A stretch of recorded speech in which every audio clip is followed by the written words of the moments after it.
جناب صدیق نے میرے پیغمبر کی خوشبو محسوس کر لی کہ اللہ کے رسول یہ تو آ گئے، پیچھے ہٹنے لگے۔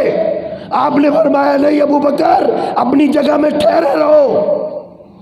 وہ اپنی جگہ ٹھہر گئے۔ آپ نے سیدنا علی کو کہا جناب ابو بکر کی ایک سائڈ مجھے بٹھا دو۔ نبی علیہ السلام جناب ابو بکر کے امام اور جناب ابو بکر صدیق صحابہ اور اہل بیت کے امام تھے۔ نبی پاک صلی اللہ علیہ وسلم کی یہ مسجد پاک کے اندر زندگی کی آخری نماز ہے۔ نماز سے فارغ ہوئے، آپ نے ممبر پہ تشریف فرما ہوئے۔ ممبر پہ بیٹھنے کے بعد یہ آپ کی زندگی کا آخری خطبہ ہے۔ کیسے خطبہ آپ نے شروع کیا؟ اللہ کی حمد و ثنا کے بعد آپ نے فرمایا او میرے صحابہ، اللہ پاک نے اپنے بندوں میں سے ایک بندے کو اختیار دے دی ہے، چاہے وہ دنیا میں رہے یا اللہ کے پاس چلا جائے، فاختار ما عند اللہ، اس نے اللہ کی ملاقات کو پسند کر لی ہے۔ بس یہ بات ہونی تھی تو جناب ابوبکر صدیق ٹھائی مار کے رو پڑے۔ عمر فاروق پاس تھے، کہا صدیق تجھے کیا ہے؟ نبی علیہ السلام تو کوئی واقعہ سنا رہے ہیں۔ کہا عمر تیری ماں تجھے گم پائے۔ آپ سے اعلیٰ کائنات میں کون ہے جس سے اللہ پوچھے دنیا میں رہنا چاہتے ہو یا ہمارے پاس آنا چاہتے ہو؟ کیا عمر یہ اللہ کے پیغمبر نے اپنی بات کہی ہے اور آپ نے ہمیں چھوڑنے کا فیصلہ کر لیا ہے؟ بس سارے صحابہ رو پڑے، آنسوں کی برسات میں۔ یہ میرے محبوب پیغمبر کا آخری خطبہ ہے، صحیح البخاری میں ہے، صحیح مسلم میں ہے۔ آپ نے کیا فرمایا؟ الا ان من کان قبلکم اذا مات فیہم الرجل الصالح بنوا علی قبرہ مسجدا۔ سنو غور سے میری بات، تم سے پہلے کئی قومیں تباہ ہو گئی، برباد ہو گئی۔ کیوں؟ جب ان میں کوئی نیک آدمی، کوئی اللہ کا پیغمبر فوت ہوتا تھا تو وہ نیک آدمی پیغمبر کی قبر کو سجدہ گاہ بنا لیتے تھے۔ وہ اللہ کے گھروں کو ویران اور بزرگوں کی قبروں کو آباد کر دیتے تھے۔ انی انہاکم من ھذا، او میرے صحابہ میں تمہیں اس کام سے روک کے جا رہا ہوں کہ تم میری قبر سے یہ سلوک نہ کرنا۔ پھر نبی پاک صلی اللہ علیہ وسلم نے اللہ کے آگے ہاتھ اٹھائے۔ ابو ہریرہ رضی اللہ تعالیٰ اس روایت کے راوی ہیں، آپ نے کیا دعا کی؟ اللہم لا تجعل قبری وثنا یعبد، اے اللہ میری قبر کو تو بت نہ بنا دینا۔ جس طرح پہلے نبیوں کی قبروں کو لوگوں نے سجدہ گاہ بنا لیا تھا، کہیں ایسا نہ ہو میری امت کے لوگ تجھے چھوڑ کے میری عبادت شروع نہ کر دیں۔ میرے محبوب پیغمبر کی دعا کا نتیجہ ہے نہ جایا کرو، فلاں کی حکومت ہے، فلاں کی آئے گی تو یہی دنیا پاکستان کا نظام آ جائے گا۔ نہیں، یہ میرے پیغمبر کی دعا ہے کہ آج تک اللہ نے ہمارے محبوب پیغمبر کی قبر کی حفاظت کی ہے۔ یار مجھے ایمانداری سے بتاؤ، جا کے بستر پہ چلو، جا کے فیصلہ کر لینا، اس کائنات میں جتنی قبریں ہیں وہ اولیاء کی ہیں یا انبیاء کی ہیں، ساری قبروں کو توڑ دو۔ میرے محبوب پیغمبر کی قبر کے مقابلے میں مجھے میرے رب کی قسم ہے، میرے محبوب پیغمبر کی قبر پاک، آپ کے روضہ پاک کا مقابلہ کرنے والی کائنات میں کوئی قبر نہیں ہے۔ اگر آپ کی عبادت اللہ کے سوا نہیں ہو سکتی تو اور کون سا بزرگ آگے ہے جن کا مقام اتنے؟ نبی علیہ السلام فرماتے ہیں دو فرشتوں کو تو میں نے دیکھا ہے، ایک کے ہاتھ میں ترازو تھا، وہ زمین آسمان کے درمیان ٹھہر گیا، دوسرا میرے پاس آیا، اس نے مجھے اٹھا لیا، ترازو کے ایک پلڑے میں رکھا، دوسرے پلڑے کے اندر ایک آدمی مجھے تولا گیا، میرا وزن بھاری رہا، پھر 10 کے مقابلے میں، پھر 100 کے مقابلے میں، فرشتہ بولا زنہ بألف، ان کو 1000 کے مقابلے میں تولو۔ آقا فرماتے 1000 سے پلڑا بھر گیا، مجھ اکیلے کو تولا گیا، میرا وزن پھر بھاری رہا۔ دوسرا فرشتہ بول اٹھا ارے ان کو کب تک تولو گے؟ ان کے مقابلے میں تمام انبیاء اولیاء بھی رکھ دو، ان کا وزن پھر بھی بھاری رہے گا۔ اتنی شان اور کس کی ہے؟